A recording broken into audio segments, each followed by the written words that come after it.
اعوذ باللہ من الشیطان الرجیم بسم اللہ الرحمن الرحیم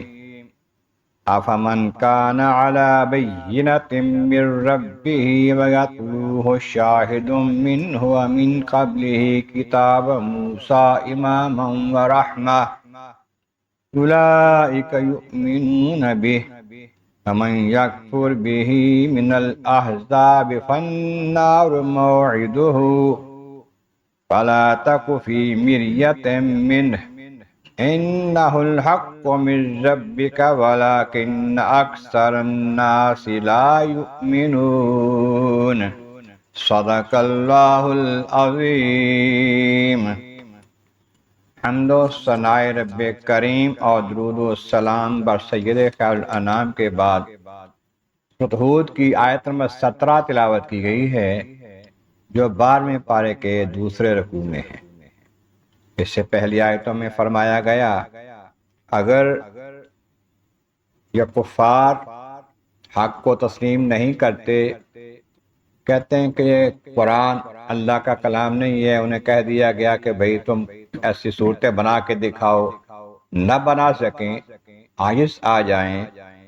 جواب نہ دے سکیں اس کا، کہ یہ تو یقین کر لیں کہ اللہ تعالیٰ کا ہی یہ کلام ہے، اس کے علم سے اترا ہوا ہے یہ،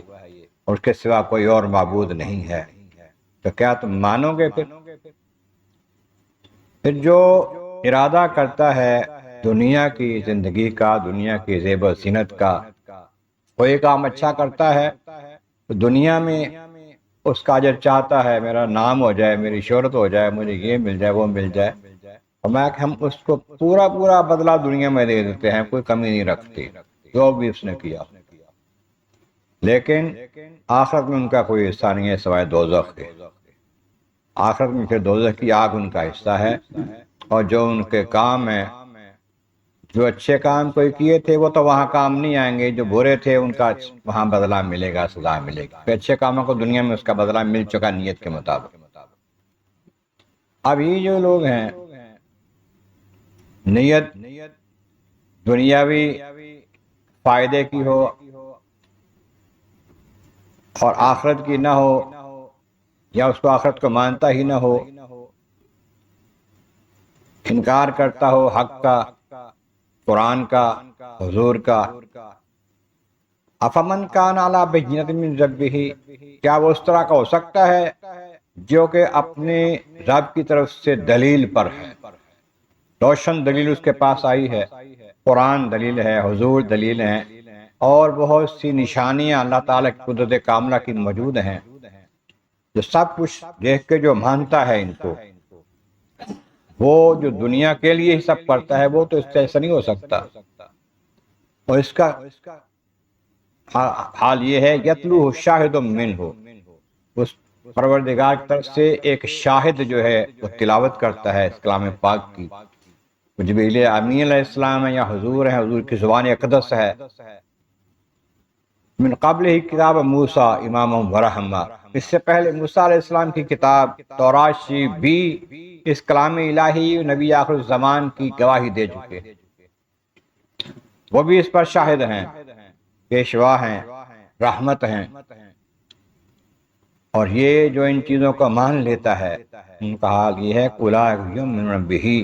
وہ اس پر ایمان لاتے۔ کئی لوگ ایسے تھے جو پہلے یہودی تھے، بلکہ یہودیوں کے عالم تھے، عبداللہ جیسے، تو وہ ایمان لائے یہ دیکھ کر کہ حضور جو کچھ لائے ہیں، جو کچھ فرما رہے ہیں، یہ سب ہماری کتابوں کے مطابق ہے۔ دیکھا حضور کی صورت کو دیکھا، پکار اٹھے کہ اللہ کی قسم ایسا بندہ جھوٹا نہیں ہو سکتا جس کی صورت ایسی۔ عبداللہ ابن سلام رضی اللہ تعالیٰ عنہ امام تھے، یہودیوں کے بہت بڑے عالم تھے، ان کو دیکھا تو ایمان لے آئے۔ اور جو اس کا انکار کرتا ہے یکفر بہ من الاحزاب، مختلف جماعتوں میں، گروہوں میں، مختلف گروپوں میں، مذاہب میں ایسے لوگ ہیں جو اب بھی قرآن پاک کا، نبی کریم صلی اللہ علیہ وسلم کی رسالت کا، نبوت کا انکار کرتا ہے، بہت سے دلائل دیکھنے کے باوجود فالنار موعدہ، اس کا وعدہ پھر دوزخ ہی، نہ مانے۔ حضور کا فرمان عالی شان ہے کہ میرے اعلان نبوت کے بعد چاہے کوئی تورات کے ماننے والا ہو، انجیل کا ماننے والا ہو، زبور کا ماننے والا ہو، کسی مذہب پر ہو، اب وہ ایمان میرے اوپر نہیں لاتا اور مر جاتا تو وہ جہنم میں جائے گا، اس کا ٹھکانہ۔ تو پھر جب یہ ساری باتیں ظاہر ہیں اور نہ ماننے والے کے لیے ٹھکانہ دوزخ کا وعدہ ہے، فلا تک فی مریۃ منہ، تو پھر اے سننے والے اس میں شک میں نہ پڑو، شک شبہ نہ رکھو اس معاملے میں۔ اللہ کے محبوب کو ماننا ہی اپنی نجات کا ذریعہ ہے۔ انہ الحق من ربک، اور یہ تمہارے رب کی طرف سے حق ہے، قرآن کریم حق ہے، حضور حق ہیں، جو کچھ لائے ہیں بیان فرمائے یہ حق ہے،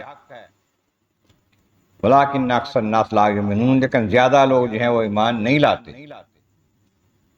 جان بوجھ کر بھی، دیکھ کر بھی، روشن سورج چمک رہا ہو پھر بھی نہیں مانتے کہ اب بھی دن نہیں ہے، رات ہے۔ جو نہ مانے اس کا تو علاج نہیں ہے، جان بوجھ کر نہ مانے، لیکن حق یہی بنتا ہے کہ جب روشنی ظاہر ہے، پتہ چل رہا ہے کہ اللہ کے محبوب آ گئے ہیں، نبی زمان آ گئے ہیں، حضور آ گئے ہیں،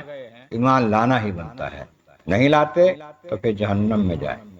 اللہ تبارک و تعالیٰ اکبر عالم اعظم والا کریم، محبوب کریم کا صدقہ قرآن کریم کا فہم اور اعمال صالح نصیب فرما۔ وآخر دعوانا الحمد للہ رب العالمین۔